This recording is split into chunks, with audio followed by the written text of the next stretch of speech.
Hi, this is Lucia with The Art of Love. I'm a dating and relationship expert specializing in helping you get your ex back or to get over your ex. This week, I want to talk about how to know if you broke no contact, the golden rule. People are often in a panic when they think that they may have unintentionally broken no contact. So how can you know for sure? Well, stay tuned and you'll find out. But first, I want to welcome back my beautiful no contact army. If you are deliberately thinking of breaking no contact, and I suggest you download my app Silencio. The link is underneath every single video and podcast, and hit the panic button if you're about to, and you'll get a stern message from me. And if you too would like to join our no contact army, all you have to do is hit the subscribe button and the bell notification and you're in. And to read our manual, go to nocontactsecrets.com, where you can read 2 free chapters before purchasing the book. Okay, so I have a message here, a comment from one of my videos. I'll read it and then I will tell you what the golden rule is regarding whether or not you broke no contact. Okay, so they said, do I need to start no contact over every time I run into my ex? The problem is we live on the same street. We live in the same small gated community in a rural area. Yesterday, I had been in no contact for 16 days. We live near a lake where everyone launches their boat. This sounds like a very nice place. Where is this? I was leaving the launch ramp in the boat with some friends and saw him sitting by himself on his tailgate looking at the lake. I'm not sure, but he most likely saw me too. I didn't wave or say hi. There was no communication. Before we got on the road, he actually got in his truck and left. My fear is I will see him on our street, at the launch ramp, and the grocery store. I'm trying to avoid contact, however, it's bound to happen. Does this count as me breaking no contact? When I have an accidental run-in, do I need to go to my Silencio app and click that I broke no contact every time this happens? If so, how am I ever going to get to the 45 to 60 day sweet spot? Excellent question. So good news, you did not break no contact just by being at the same place at the same time. So the golden rule to remember is, first of all, why is no contact important? 2 reasons. 1, to help you to get over your ex, to give you a better perspective by not having contact. And then 2, if you want them back, yes, it's helpful to get them back. So how do you get them back because of no contact? What does that do?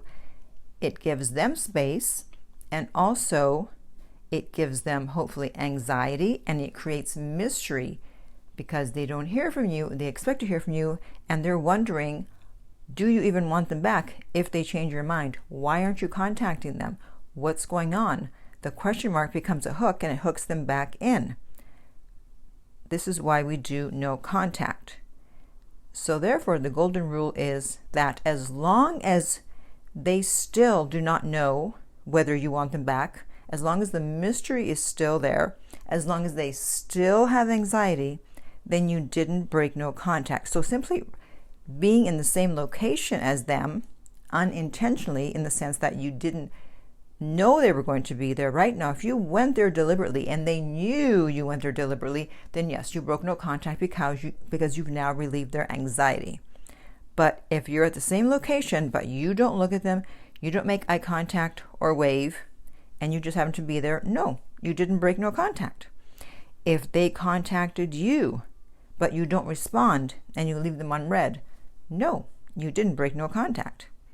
If they contact you about getting their stuff or giving you your stuff and you respond, no, you didn't break no contact because you're simply communicating about the stuff.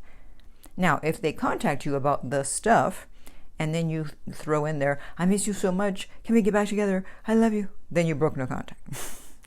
If they contact you about something regarding business, if you have a business together or if you work together, if they owe you money, if you owe them money, if you have kids together, of course you're going to respond. But again, as long as it's in the context of what they are calling you about, then no, you didn't break any contact. It would be crazy if you didn't respond. It's like, hey, where'd they go?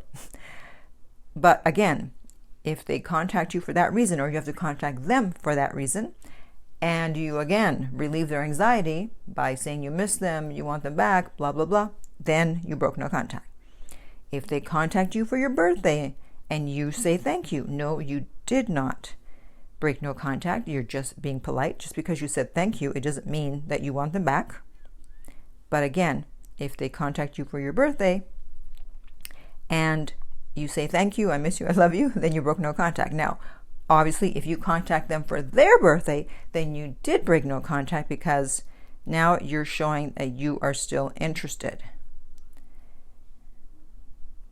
This is why we don't respond to breadcrumbs, because people say, well, I just said one word, I just said hi, or I just said I'm okay. I don't care. It doesn't matter if you just said one word or you kept it short.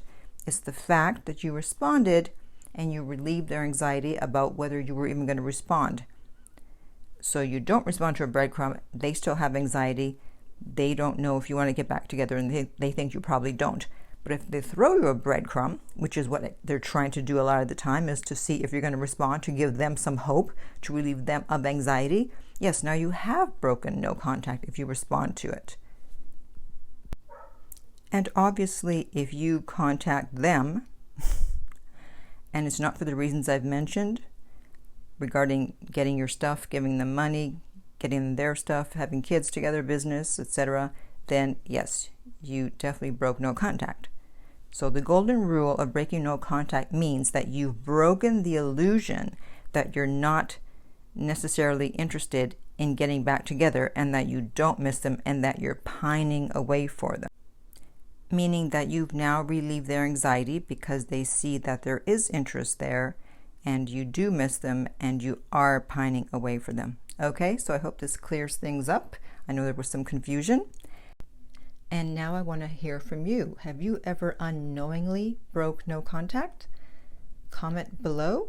And if you would like my help to get your ex back, contact me at theartoflove.net, and we will send you the rates. The direct link is below every single video and podcast.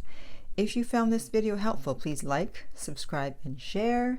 If you're listening to this as a podcast, please rate and review. And finally, remember that love inspires, empowers, uplifts, and enlightens.